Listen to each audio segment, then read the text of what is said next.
Shalom, selamat datang dalam program Yesus Sahabatku. Puji Tuhan, Tuhan Yesus selalu menjadi sahabat terbaik bagi kita. Amin.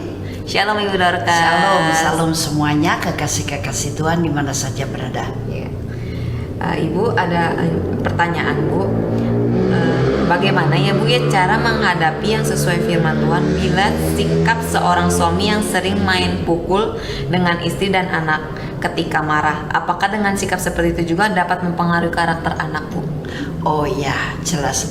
Ada banyak lahir generasi yang keras kepala dan juga keras hati dan kemudian juga senang memukul ya, senang berkelahi. Itu bisa karena terpengaruh oleh lingkungan keluarga atau apa yang dia alami. Apalagi yang melakukannya adalah ayahnya, sehingga dia berpikir bahwa oh kalau laki-laki itu harus begitu, itu baru macho. Nah, itu bisa terjadi. Tapi kita harus tahu mengapa pria seperti itu. Pasti dilatar belakangi masa lalunya. Mungkin dia dulu oleh ayahnya juga diperlakukan seperti itu.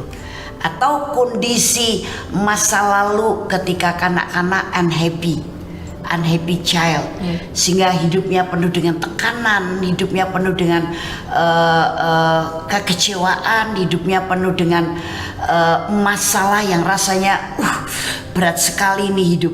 Nah, ketika dia kemudian membangun sebuah rumah tangga atau keluarga yang berpuluh-puluh tahun dulu dia rasakan, karena terlampiaskan, dan tentu terlampiaskannya kepada orang-orang yang terdekat, siapa? Istri dan anaknya gitu. Tapi saya beritahu bahwa pria yang seperti itu berarti krisis harga diri, atau dia punya kepahitan masa lalu, atau punya kekecewaan kepada seorang wanita, atau kekecewaan hidup, atau dia mengalami luka yang belum disembuhkan juga bisa. Tapi itu tadi saya katakan, pria yang senang memukul istri atau anak itu adalah pria yang krisis harga diri. Kalau dia tidak krisis harga diri, bisa kok masalah diselesaikan dengan perkataan yang baik dan bijaksana. Anak, istri bisa diajak ngobrol dan diberitahu dengan baik dan penuh kasih. Karena dalam kasih juga ada powernya, ada kuasa.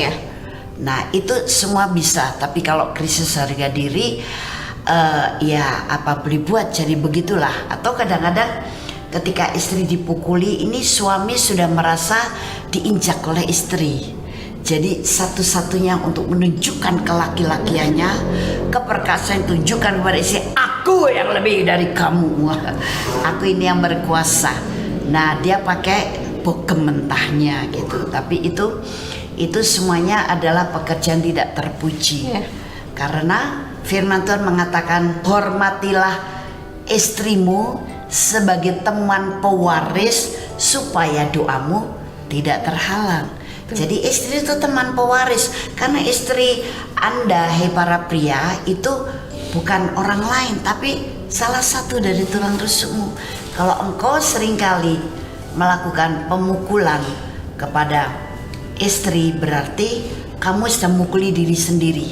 Jadi juga kamu KDRT kepada anakmu, anak itu juga benih daripadamu, engkau juga sedang menyiksa tubuhmu sendiri, bahkan juga menyiksa istri juga, karena ini anak kan ada, karena ada suami, ada istri. Nah, jadi sekarang mari para pria lebih baik engkau mendekatkan diri kepada Tuhan makin erat, makin dekat, bahkan jadikan Yesus sahabat Anda, sehingga Anda betul-betul menempatkan diri sebagai imam, kepala, pimpinan dalam sebuah keluarga, dan ada wibawa Kristus, ada penyertaan Tuhan dan hikmat Tuhan yang membuat kau menjadi pria yang bisa disegani, suami yang dihormati, dihargai baik oleh istri maupun anaknya. Puji Tuhan. Yuk mari kita Ya, Bu. berdoa buat para pria yang seperti ini. Haleluya. Bapa Surgawi, kami berdoa Amin. dengan sehati untuk para bapak-bapak, para pria sekarang tidak ada yang mengalami krisis harga Ya, diri. amin. Kalau dulu mengalami kepahitan dalam hidup sebagai anak yang kurang bahagia, Ya. atau dia masih mengalami kekecewaan, sakit hati, dendam, atau dia merasa direndahkan oleh istri, diinjak oleh istri, atau dia takut direndahkan Yes. oleh istri, atau karena dia iri dengan istri yang mungkin kelihatannya lebih berhasil. Saat ini kau pulihkan jiwa mereka, Amin. Bapak, pulihkan, dan hatinya menjadi hati yang lembut. Sekarang roh kepemimpinan daripadamu, wibawa dan hikmat Allah Engkau berikan kepadanya. Amin. Dan menjadi suami ayah yang bijaksana. Amin. Dan menjadi covering yang istri dan anaknya ketika hujan tidak kehujanan, Ya. ketika panas tidak kepanasan. Ya. Haleluya, dalam nama Tuhan Yesus Kristus. Amin. Mari jangan ragu-ragu, kirimkan masalah atau pertanyaan Anda kepada kami melalui WhatsApp 089563235899. Pasti kami akan bahas sesuai firman dan pimpinan Roh Kudus, dan kami akan dukung Anda di dalam doa. Karena kami mengasihi Anda dan Yesus adalah sahabat kita. Amin. Haleluya. Amin.